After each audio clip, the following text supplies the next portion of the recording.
afternoon, Dunkirk and Fredonia listeners, and welcome back to News at Noon. News at Noon is brought to you by Fredonia Radio Systems on WCVF 88.9 and WDVL 89.5. I am Kowalyk here today, filling in for Lee Pye with Scott Bassett, Joshua Ribakove, Sara Lodespoto, as well as Hunter Halterman and Sports Director Matt Volz. With this top of the hour update, we'll bring you the latest of SUNY Fredonia's campus news and events, sports, weather, and music, as well as national news. But first up, let's go to the event bulletin for this week. The Leader is hosting a pool party at the Steel Hall Natatorium as a fundraiser for women's rights. There will be a drive for menstrual products, and there will also be 4 different clubs tabling, which includes Fredonia Feminists, STEPS, Fred Grows, and Students for Fredonia. There will be an open swim for everyone. There will also be food, drinks, and games. There's also going to be a special issue of The Leader coming out, which came out yesterday on April 9th, with a specific emphasis on women's rights. The pool party will be on Friday, April 12th from 6:30 to 9:30 p.m. in the Steel Hall Natatorium. On Sunday, Fredonia Radio Systems is hosting a field day kickball tournament. Various clubs from across campus are creating teams and preparing for a bracket-style tournament. For those not willing to play, there are bleachers nearby to watch, as well as several lawn games and activities. There will also be complimentary snacks and drinks for those playing. The location is TBA due to potentially inclement weather, but it will be held either in the grass field or the Steel Hall Fieldhouse. The event is being held this Sunday, April 12th at noon. That's it for the information through the grapevine. Next up, we'll bring it to Scott for our latest campus news updates. Sigma Kappa will be hosting Jammin' for Jessa tomorrow from 6:30 to 7:30. The event will include singing, a variety of a cappella performances, and dancing from groups on campus. The event, being held in the multi-purpose room in the Williams Center, is in honor of Jessa, a former Fredonia student who battled cancer for 7 years. Also on this Thursday, the Reed Library will be hosting a student spotlight starting at 6 p.m., which will display talents from a variety of Fredonia students. There will also be snacks provided. The annual Aka Fest is happening on Saturday, featuring a variety of performances from a large variety of a cappella groups native to Fredonia and a couple even who aren't. This event, hosted by Some Like It Hot, will be in McEwen 209 from 2 to 4 p.m. That's it for campus news. Now let's send it back to Chloe. Thanks, Scott. Next up, we have local news. Following Monday's solar eclipse, Chautauqua County officials are pleased with the turnout in the area. However, there weren't nearly as many people in the area as expected. Prior to the eclipse, officials warned of supermarket shortages, local gas stations running out of gas, and bumper-to-bumper traffic. However, Noel Gutman, Emergency Services Director, said, quote, "I think there were a lot of people here, but I don't think there was a dangerous influx of people, which is really a good thing," end quote. Local hotels were 95% sold out, and there were around 50 different events happening across the county. Gutman believes that the cloudy weather may have had an impact, but is overall happy with the turnout. At 6:30 p.m. tonight, the Chautauqua County Health Department and the Village of Fredonia will host a public information panel for those using the area's water. The panel will include Jessica Wurstel and Natalie Whiteman from the Health Department, and Professors Dr. Courtney Wigdell-Perry and Dr. Matthew Lanning from SUNY Fredonia. The aim of this panel is to provide attendees with more information about Fredonia's water systems. Again, this meeting is tonight at 6:30 p.m. in the Fredonia Opera House. Over in Westfield, budget cuts are threatening the local school district. Board of Education members have recently learned that the district has made several reductions to the proposed 2024-2025 school year budget. District Superintendent Michael Cipolla said that these cuts are, quote, necessary. At the departmental level, the total cuts reach $120,000. Cipolla said that the school will no longer be adding the position of an additional special education teacher. Other proposed cuts include paving the bus garage, cutting supplies and spending, as well as travel and conferences. That's it for your local news update. Let's take it to the sports guy, Matt Volz.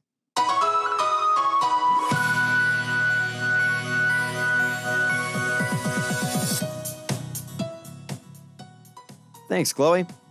Fredonia baseball picked up 2 big wins yesterday, sweeping a non-conference doubleheader against Thiel.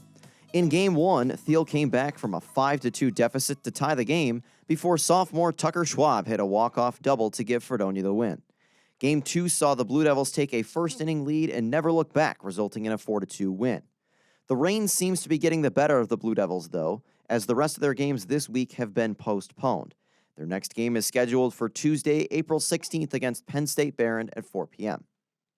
Fredonia's softball team had a doubleheader against the University of Rochester yesterday, and they suffered rough losses in both games.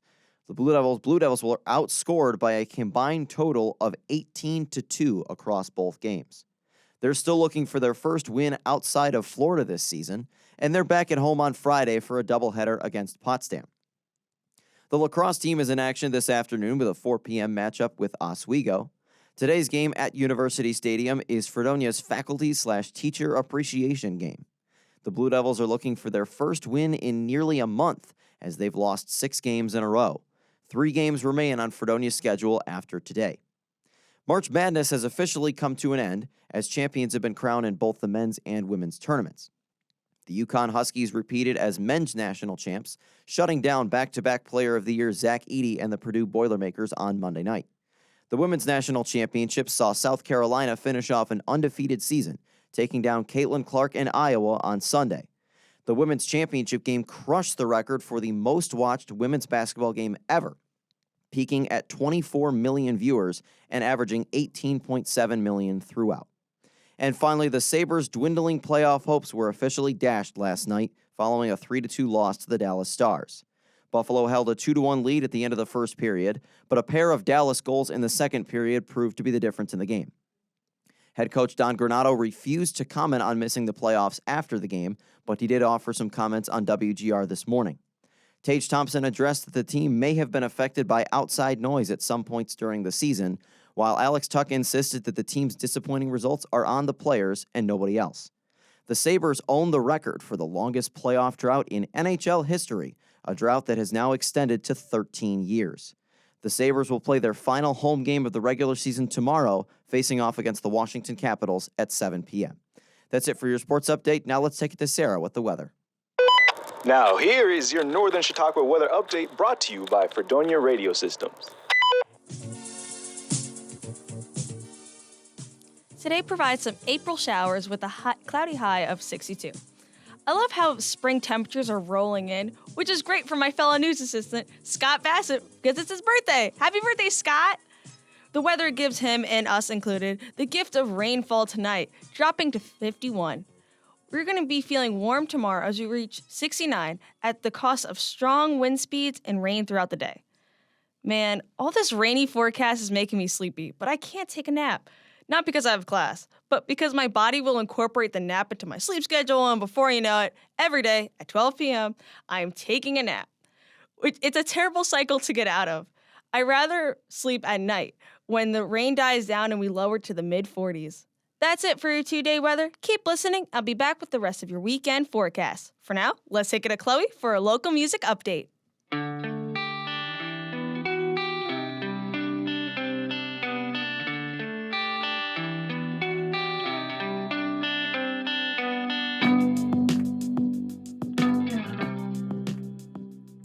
Last Call Entertainment is presenting another show at BJ's. This show is acting as a fundraiser for the Chautauqua Canine Rescue. Bands such as Auto Ignition, Do Crime, Gato Black, and Midstep will be performing. The show will be on April 25th, and doors are at 9 p.m. and music starts at 10.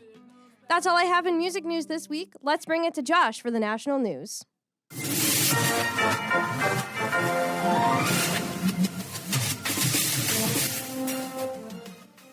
If you drink water, then this news applies to you, which is to say that you should be listening. The Environmental Protection Agency, the EPA, has announced new standards this morning to limit exposure to chemicals called PFAS, more commonly referred to as forever chemicals. The EPA has announced this as their final national primary drinking water regulation for 6 PFAS. PFAS stands for perfluoroalkyl and polyfluoroalkyl substances, a class of man-made chemicals that has since been used since the mid-20th century to waterproof and stain-proof products. Forever chemicals have been manufactured by several large companies such as DuPont and 3M, and this new EPA standard establishes the legally enforceable levels in which these forever chemicals are allowed to be in your drinking water. The EPA's final rules require public water systems to monitor for PFAS and has given these systems 3 years to complete initial monitoring, followed by ongoing compliance monitoring. Such information is to be public, and water systems will have 5 years to implement solutions that reduce forever chemicals in their water. Starting 2029, public water systems will need to notify the public any time they exceed the maximum allowable level of forever chemicals in their drinking water. How much spending power does the US dollar have right now? Relatively, not much. Consumer inflation remained consistently high last month, and today the government said that it will likely give pause to the Federal Reserve as it considers potentially cutting interest rates this year. Consumer prices are rising, having risen 3.5% in March compared to a year earlier, even higher than rise economists had initially predicted. The Federal Reserve has managed to get inflation down significantly compared to 2022 when it peaked at 9.1%, but it's been exceedingly difficult to lower it past 3%. In a speech this month at Stanford University, Fed Chair Jerome Powell told students, quote, "We do not expect that it will be appropriate to lower our policy rate until we have greater confidence that inflation is moving sustainably down toward 2%, end quote. Policymakers have made it apparent that they want to see inflation rates moving more towards a target of 2% before the Fed begins cutting interest rates, and predicting if or when this will be is no easy task. Today, Donald Trump's ex-finance chief has been sentenced to 5 months behind bars. Alan H. Weisselberg has admitted that he lied about helping Trump inflate his net worth to win favorable loan terms. He pleaded guilty in a Manhattan court last month to 2 counts of perjury, testifying that he had little knowledge of how Trump's Manhattan penthouse came to be valued at nearly 3 times its actual worth. Today's sentencing was brief, with Weisselberg being escorted out of the court in handcuffs after less than 5 minutes. He is to serve 5 months at the Rikers Island jail complex, but this isn't the first time Trump's ex-finance chief has spent time in the slammer. He served 100 days last year for dodging taxes on $1.7 million in company perks, including a rent-free Manhattan apartment and luxury vehicles. Trump's family company continues to pay Alan Weisselberg's legal bills. That's all for your national news. Let's bring it back to Sara for the rest of your weather. Keep enjoying the 60s for now. Friday starts 52-degree weather with rainfall and ongoing clouds. While we brace ourselves for the heavy winds, you might want to celebrate Deer Day. Deer Day stands for Drop Everything and Read. With the miserable weather we're having, we might as well dive into a good book. The book would be worth it in the end, especially if you don't realize that the strong breeze blazes on with continuous downpour in the upper 30s. If the clouds are gracious enough to lend some room, we might get some sunshine on Saturday as we reach 50 with strong winds. Look, I'm no kite connoisseur, but I feel like you can get some good height with this wind. Last time I tried to fly a kite, it went maybe 6 feet before falling back to the ground. But hey, that was like 3 years ago. I'm sure I could do better now. As you pack up your kite to head home for the night, the wind lingers outside, dipping to the low 40s. Last but not least, Sunday brings back the heavy rain clouds entering 63. Of course, our lovely rainfall continues on into the evening and makes it almost impossible to see the waxing crescent when we descend to the low 50s. That's it for your weekend forecast. Let's take it right back to Chloe. Thank you, Sarah. That'll wrap it up for today's edition of News at Noon. Campus News is written by Scott Bassett. Local news for this broadcast is prepared by Kowalyk. Weather is presented by Sara Lodespoto. Sports is presented by Matt Volz. Music is prepared by Kowalyk. National news is presented by Josh Ribakove. And finally, board operations for this broadcast are performed by Hunter Halterman. Thanks for tuning in to News at Noon. Join us every Monday and Wednesday at 12 p.m. on WCVF 88.9 and WDVL 89.5.